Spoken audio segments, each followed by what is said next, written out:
Good morning. It is Thursday, August the 23rd. I'm Ron. This is The Drill.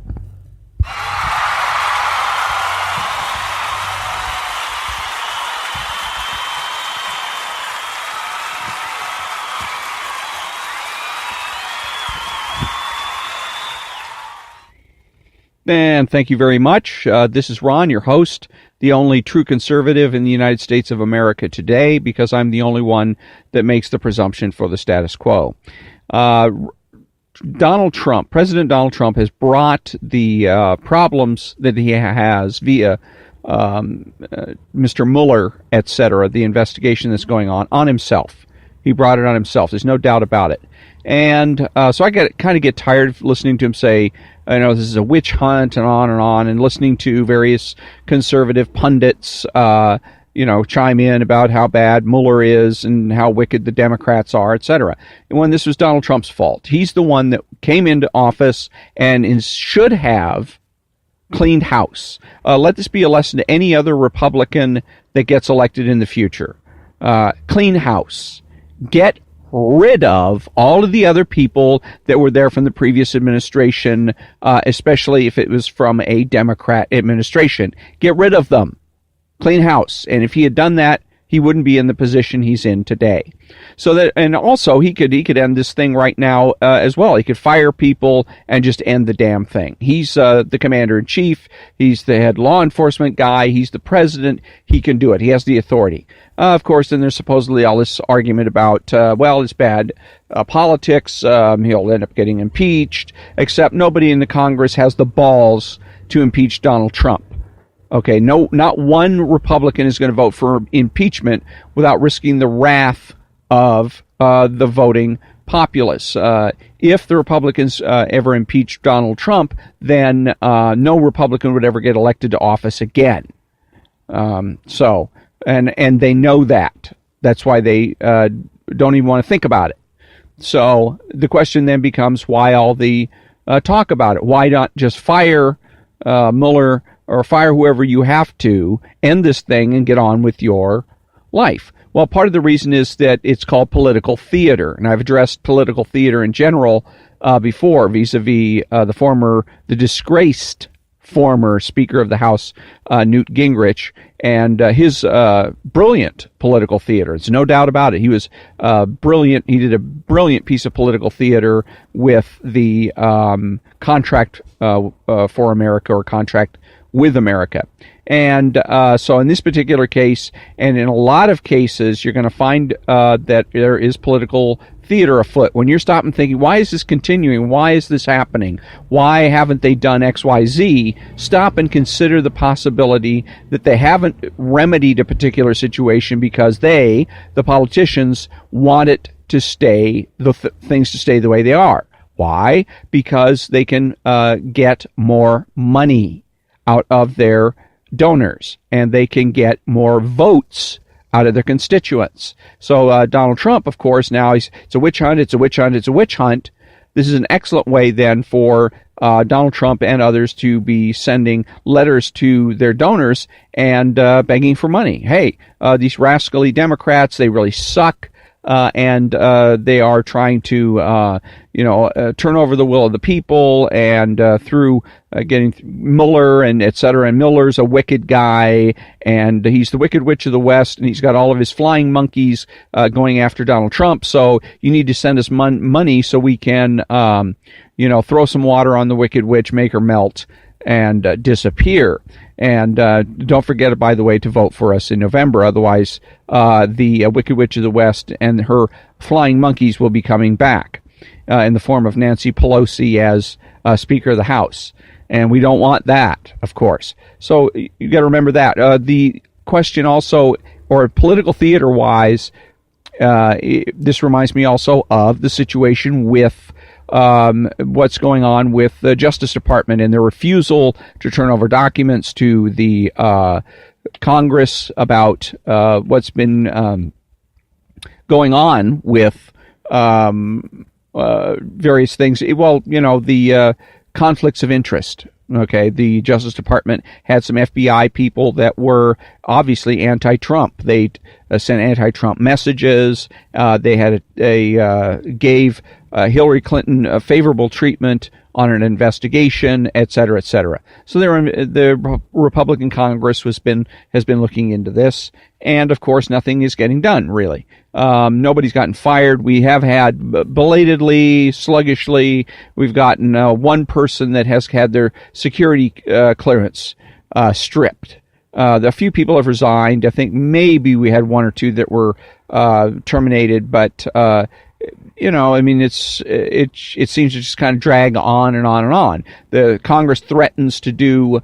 They're going to go ahead and impeach people. They're going to threatening to take all kinds of finding people in contempt of Congress threats, and it just goes on and on and on. And I keep thinking, why don't you get it over with? Why doesn't somebody step up and get this done? The Speaker of the House steps in. No, we're not going to impeach anybody. And why all this crap? Get it done. These people screwed up. And they need to face some sort of justice. If they're not providing Congress with the documents that they should be providing, again, then they should be punished in some way, shape, or form. And again, if nothing else, Donald Trump could end this in 5 seconds. He just goes to the Justice Department and says, hand the documents over. Done. And that's all there is to it. But he won't do that.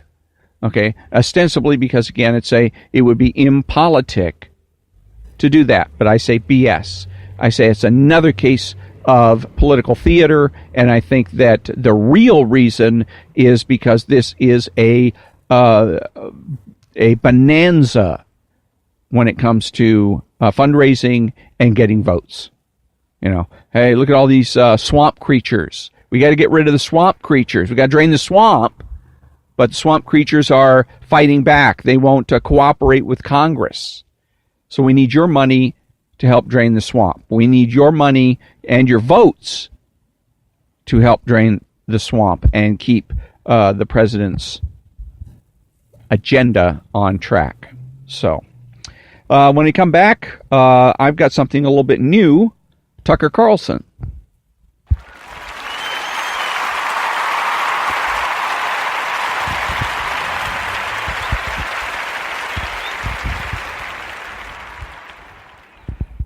And thank you very much. And so Tucker Carlson, and this is from Tucker Carlson tonight, actually off of Facebook. And so I'll have some comments after his it's 4 minutes and 43 seconds. So I thought the whole point of the new South Africa, and the reason the rest of us were excited to see it in 1994 take shape, is because it rejected racial discrimination.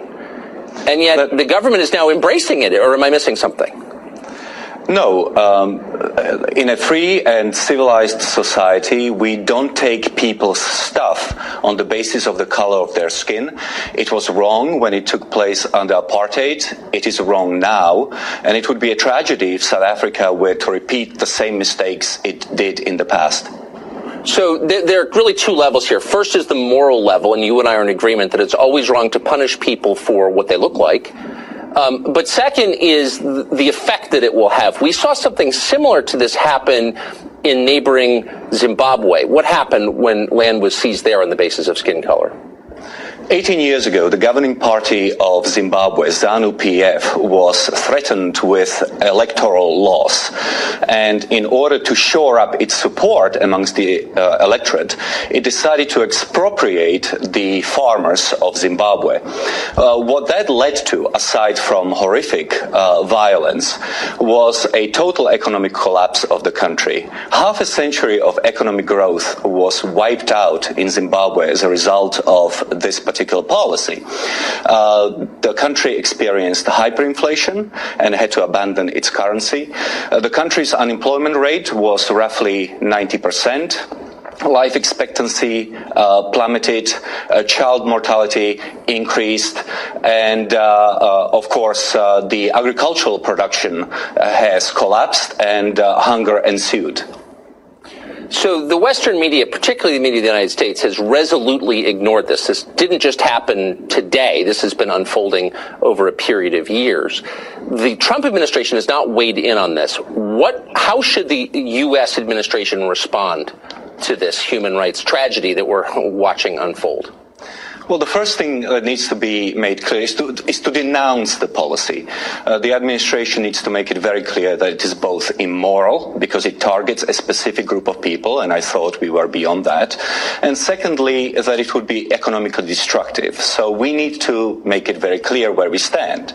Secondly, South African government needs to be aware that the law, the African Growth and Opportunity Act, under which South Africa trades with the United States, requires the President of the United States to expel countries from AGOA that do not respect property rights and due process.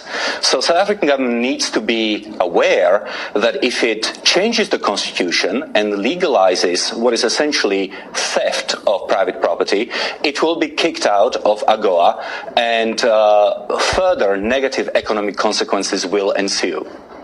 Why would former President Barack Obama, just several weeks ago, publicly praise a racist like Cyril Ramaphosa? Why would he do that?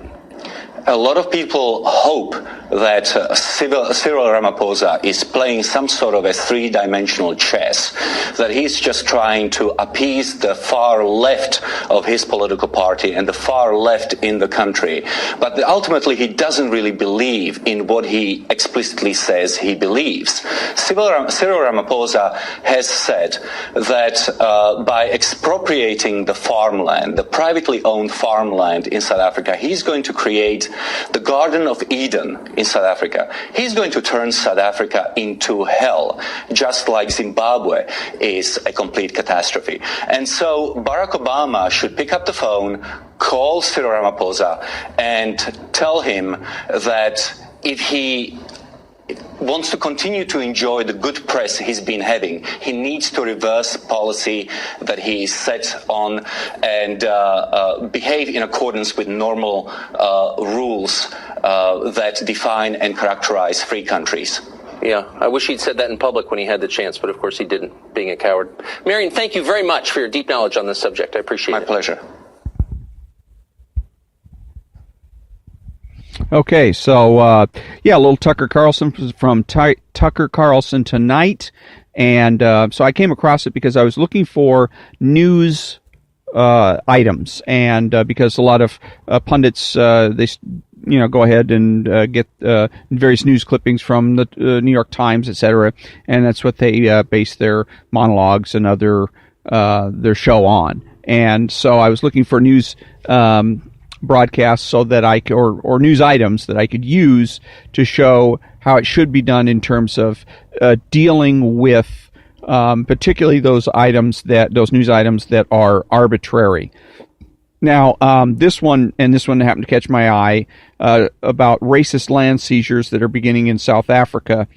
And so one of the things that I wanted to bring up on this was the idea, because this is going to be an issue of right and wrong. And it's not only going to be an issue of right and wrong, but there's also now they did cover and they did use what I call the S word, should. The one individual that was being interviewed by Tucker Carlson said that Barack Obama should do XYZ, call the president, and and that and make his position known, and that this is racist, etc., and that the Trump administration should denounce the policy. They did get into a little bit of, it seemed at first like it was going to be a materialistic argument, that they trying to argue that the reason that this land grab by the South African government shouldn't happen because because of pragmatic reasons.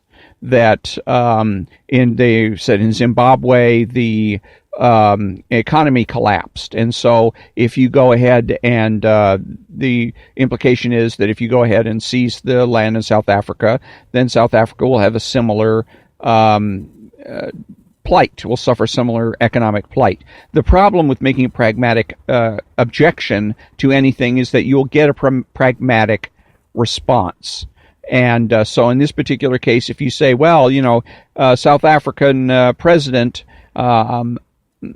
you're going to screw up your country's economy, he can respond by simply saying, no, I won't. I will not make the same mistakes that the Zimbabwe government made. We will seize the property of white landowning farmers in South Africa, and we will have a way of doing it in such a way as to not avoid harming our economy, and not having the kind of bloodshed and violence that Zimbabwe had. And that leaves any person that's objecting to this policy with nowhere to go. You're now stuck. You know it's wrong, but now you're losing the argument. So, and I always say, if you know you're right and that you feel like you're losing the argument, something's rotten in Denmark. Okay, you've been had. Somehow you have been tricked.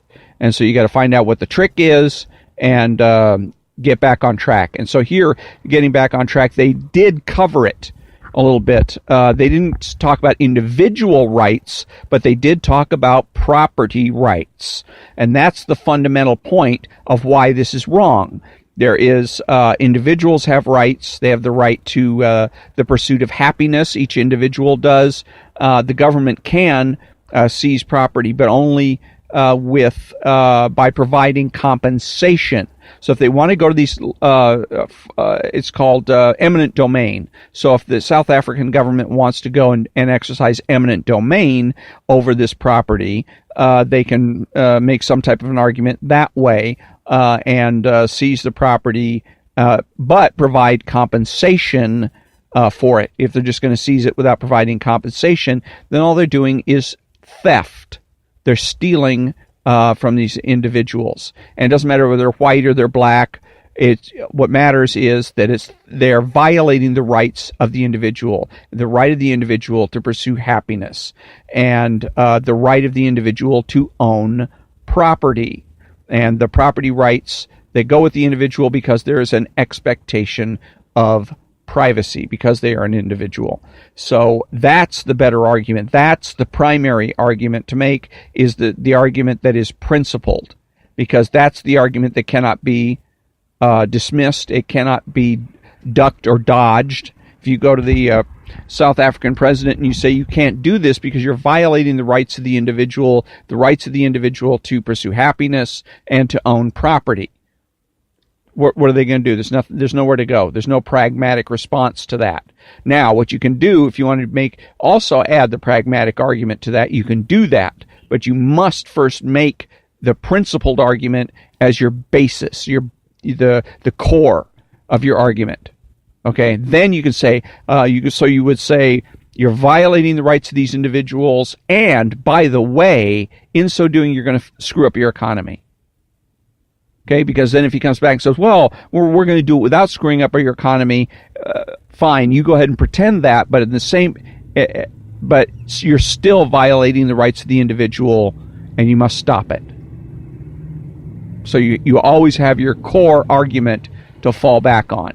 But you can make the pragmatic argument as a supplementary or secondary argument, but it should never, ever be a primary argument, because it is easily sidestepped. It is actually, you can turn that argument into a weapon against the person that is using it. So, very often, government involvement in things, big government projects. We need the government to do this, that, or the other thing, and the pragmatic argument might be, well, wait a minute, we don't have the money for it. Well, the pragmatic response is going to be, well, we'll raise taxes. Now you're screwed, because they've just met your objection, and there's nowhere for you to go. So always make the principled argument first. So when I come back, a little bit of House.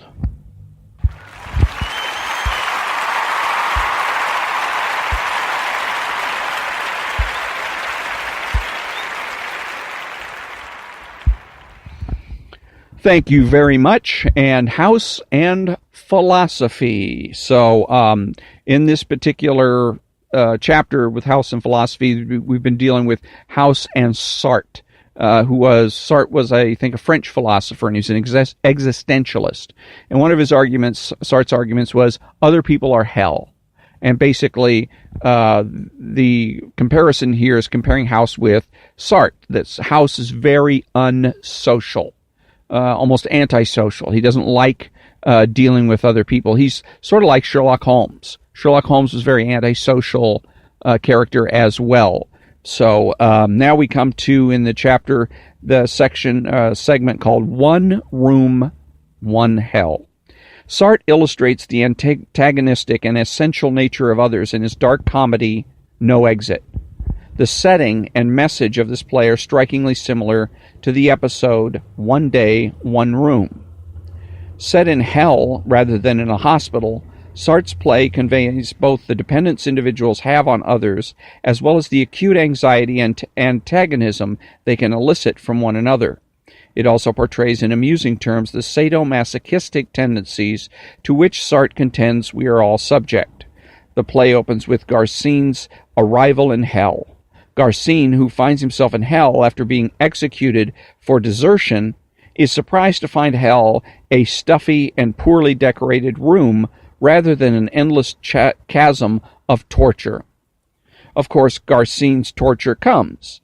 It arrives in the form of two women, Inez and Estelle. The remainder of the play consists in Sartre's ingenious portrayal of this ménage à trois, a ménage where no one gets laid and everyone suffers. Sartre's cynicism regarding relationships is obvious in the play. It is made most obvious through his choice of setting, hell. Though it doesn't fit the conventional depiction, Sartre's hell is tortuous. The hell in which Garcine, Inez, and Estelle are placed is a room from which there is no escape, principally no escape from each other. As the play makes clear, existence is hell, and it is made hellish by the fact that it is shared with others. Small details like the absence of windows, the denial of sleep, and the absence of eyelids further reinforce the inescapability and negativity of social relationships. The characters in Sartre's play literally have no reprieve from one another, not the consolation of a glance out of doors, the solipsistic bliss of slumber, not even the brief respite granted when the shutters of one's eyes close. No, Sartre's characters are inseparables, who sense each other every second in every pore.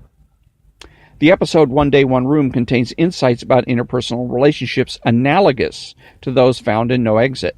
Indeed, insofar as Eve, the primary patient, was a philosophy and comparative religion major, one wonders whether Sartre's text was the inspiration for some of the dialogue. In this episode, House is once again forced by Cuddy to take cases in the clinic. After seeing multiple patients who suspect they have STDs, and after declaring that he is tired of wiping crotches, House reluctantly enters into a series of conversations with one of those patients, Eve, a young college graduate who was raped. The first parallel with No Exit is that, with one exception, all the interactions between Eve and House take place within the confines of an exam room, a place that neither of them wanted or chose to be in. Like Garcine, Inez, and Estelle, Eve and House find themselves in a social situation they cannot escape. Like Sartre's trio, Eve and House also find each other unpleasant. With his standard callousness, House provides little comfort to Eve. With no exact malady to treat, only a trauma for which House contends there is no cure, Eve holds no interest for House. Indeed, to the extent that she is a mirror image of his own trauma, a trauma from which he has tried to dissociate, Eve is a patient House wants to escape. Eve offers House no such avenue. In a surprising move, rather than flee House herself, Eve requests that he be her physician. Here, Eve's choice is analogous to Sartre's character's decision to stay in hell when given the opportunity to leave. Though House says he will prove useless at helping her, he elects to continue as well. Like No Exit, the episode illustrates both people's dependence upon others and their disdain for them. For example, when Eve repeatedly asks House to tell her about his experience, House is made visibly uncomfortable. When he lies to placate her and she calls him on it, House becomes so frustrated that he sedates Eve in order to thwart her efforts to get him to open up. Here, unlike Sartre's characters who are denied the chance to escape others through the medium of sleep, House has the whole pharmacy at his disposal. While Eve is sedated, House inadvertently reveals his need for others as he solicits each of his colleagues' advice.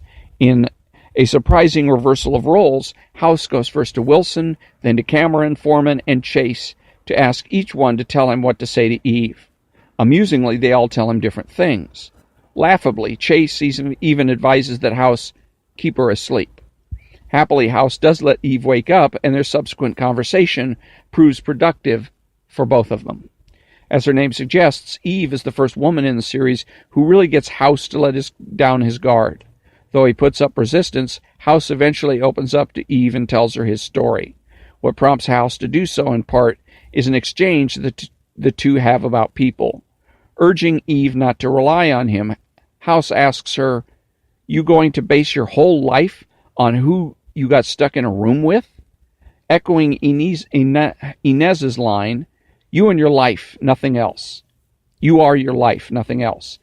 Eve responds, "It's what life is. It's a series of rooms, and who we get stuck with in those rooms adds up to what our lives are."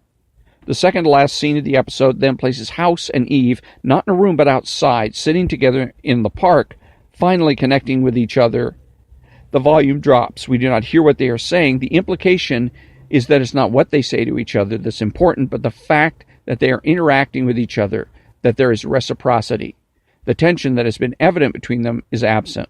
Like the laughter that echoes as the curtains close in No Exit, the final impression is positive. Ultimately, House illustrates the antagonistic nature of social relations primarily through the means of its misanthropic protagonist, Dr. Gregory House. It illustrates the dependence we have on others through the medium of medicine. Characteristic of the show is House's patients depend on him quite literally for their being. Thus, like Sartre's Being and Nothingness and his play, No Exit, House reinforces the message that humans need others, not only in obvious physical ways, but also in more subtle but equally important psychological ones. While others engender anxiety, they also define who we are. From infancy to death, our relationships with others shape our personalities and help determine the real potentialities that we possess as individuals. Though others can enrage, exploit, even endanger us, they are also essential to our being. They help us see ourselves as we are, an endeavor that, while sometimes excruciating, actually furthers our freedom by making us more fully informed. Using a medical metaphor himself, Sartre asserts that the world is infected with others. Similarly, House depicts the presence of others as both an ontological malady and a necessity. So again, this is a book that's called Philosophy in House, but it spends a lot of time psychologizing. And that's one of the places philosophy went wrong, is that there were people that were basically came up with various psychological theories, like Sartre, and are called philosophers, and there are no such things. So I would imagine there's also a book out called Psychology and House, and I imagine if they dealt with this particular episode, that they probably dealt with it in almost exactly the same way, maybe using a psychologist instead of Sartre, an ersatz philosopher, but I'll bet it was treated, and again, exactly the same way. So when I come back, a joke or two from the New York City Cab Driver's Joke Book.